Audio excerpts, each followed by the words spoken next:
Voici un extrait de Debout malgré tout, écrit par Danizet et publié aux éditions Urania.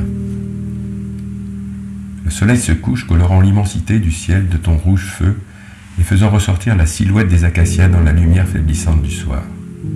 Notre robuste 4x4 soulève des nuages de poussière sur les pistes sablonneuses que nous empruntons. La nature scintille jusqu'au dernier rayon de lumière.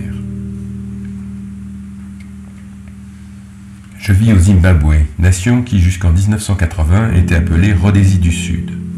C'est un pays luxuriant et vaste, si vaste que sa superficie équivaut à près de 10 fois la Suisse et à plus de la moitié de la France. C'est un pays qui, tout comme ses habitants, ne se laisse pas enfermer dans des schémas ou des idées préconçues.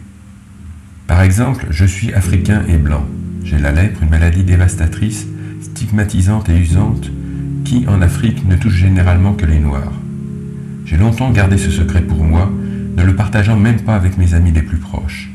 Hanté par la peur, je conservais ce cadavre dans mon placard. Je continuais à éviter autant que possible de prononcer ce mot, car même actuellement, plus de 30 ans après, la stigmatisation des personnes affectées par la lèpre reste extrêmement marquée dans plusieurs pays. À certains endroits, elle est encore considérée comme une malédiction des dieux, et les personnes qui en sont atteintes sont rejetées par leur famille et la société. Puis le moment est arrivé, et je me suis soudain retrouvé devant, sur la scène, face à tous ces regards posés sur moi.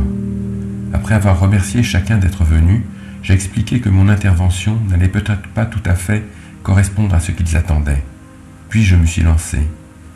La petite histoire que j'ai à raconter commence il y a 45 ans.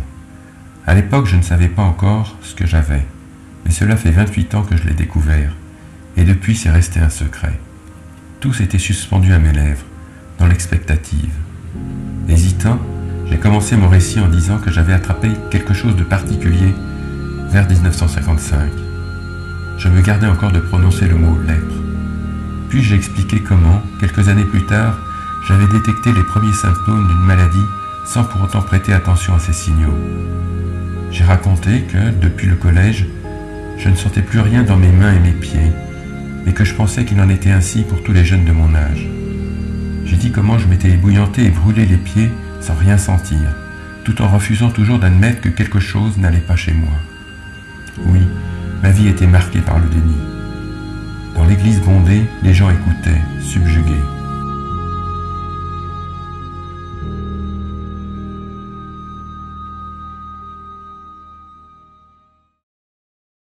Cette vidéo vous a plu ?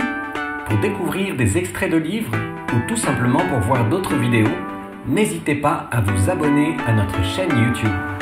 À bientôt!